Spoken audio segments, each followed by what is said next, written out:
And I guess we could just start, Brad, with Thursday Night Football. Bovada has San Francisco -7 at Arizona. I should tell you about the injury. So Matt Breida is questionable. I tend to think he's not going to play, but he went out in the first quarter last week when they put up 50 points. So, that San Francisco run game strong. Arizona, it looks like David Johnson still – I mean, he didn't play last week, but, Chase Edmonds now, I think he popped a hamstring. He's either questionable or doubtful, but I doubt he'll play. They just acquired Kenyan Drake from the Dolphins. But those are kind of the injuries out there. Once again, San Francisco -7 at Arizona. Who do you like? But the line seems low, doesn't it? Yes, it does. It does. I like San Francisco. I like San Francisco a lot. This is one of the two picks I have complete consensus this week between my feeling, my gut instinct from watching all the games, and my computer analytics, the two different models that I use. This is one of two games. The other one, Brad, spoiler alert, is the Green Bay game, but I'll hold off on the pick until later. But San Francisco, Thursday night, Arizona question mark at running back.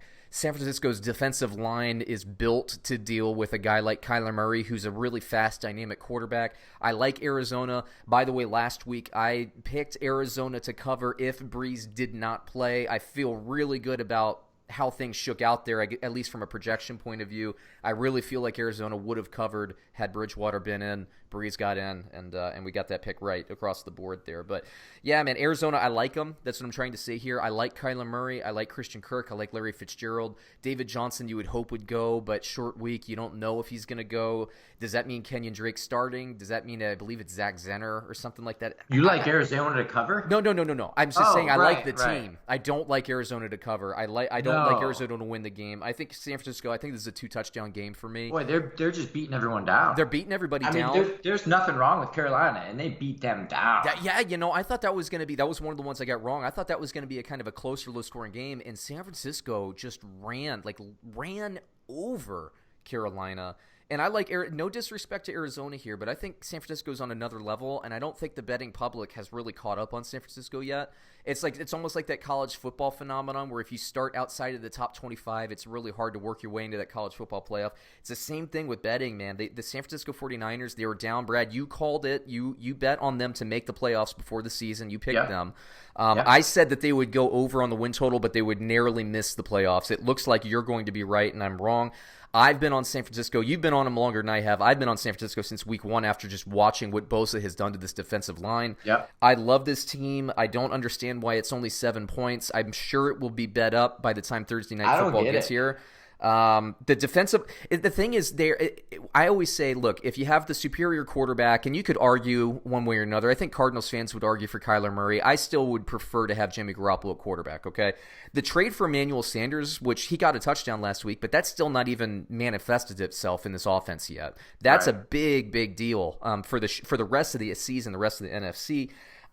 I think San Francisco is the better defensive line, the better offensive line, with respect, but they also think they're going to win the matchups. Their defensive line will dominate, their offensive line will dominate. Kyler Murray, he'll get out of get rid of the ball quickly, but that's like Richard Sherman's playground, is playing a little bump and run coverage and trying to snag one of those balls. I just don't see it for Arizona this week. I like the team, but San Francisco, man, I think they're on another level. I think they're right up there with New England and Green Bay and New Orleans. How's their competition been? What's the schedule been like? I think that's the deal. Is their competition's been a little weak, but we saw them beat up against the Rams, which, by the way, the Rams are a 5-3 team now. And the Rams, they took a loss to Tampa Bay, and everybody's just like, what? And then they had that close loss, the Rams did, to Seattle, the one that they really should have won, but Greg Zuerlein missed a field goal. He never misses field goals like that, but he missed it at the end of regulation there. So that they could easily be a 6-2 team right now, but the losses to San Francisco. Look, all right. I know they started weak. They played the Bucs, the Bengals, the Steelers, the Browns, the Redskins. That's 5, Sean. Okay, the only 2 teams they've played were the Rams. They beat them, okay, right? They're undefeated. They dominated the Rams. Well, dominate's a strong word. They won 20-7. But it wasn't a close 20-7. That's a domination. You only give up 7 points, and the Panthers, all right? But the other 5 games, let's just slow down a sec. Look, the Panthers game was impressive. It was impressive. And then the 49ers are very good. But I don't know if I'm going to say they're better than New England. I'm not going to say they're New England, but I'm saying, like, if you're doing, and I did my power rankings, I think I released it earlier today. We can record on Tuesday.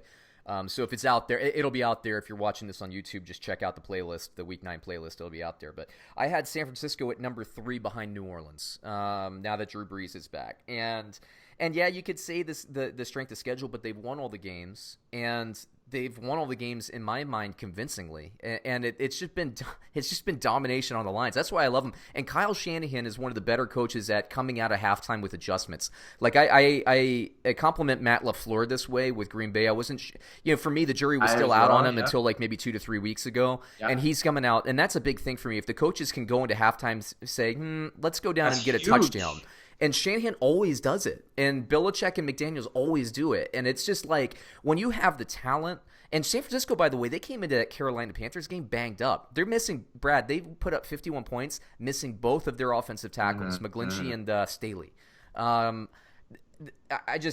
This team, I don't understand. I know the strength of schedule. I get it.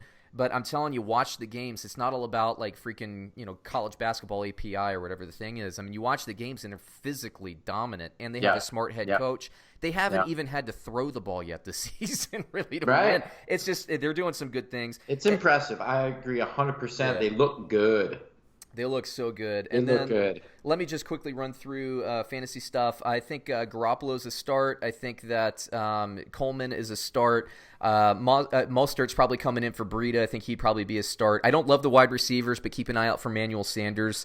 I think Kittle is going to have a phenomenal game against Arizona. I think Kyle Shanahan's going to really beat up on that matchup. Kyler Murray, to me, is a sit. David Johnson would be a start if he plays. If not, I don't love it. You can take a flyer on Kenyan Drake if you're playing daily fantasy, but I wouldn't risk it.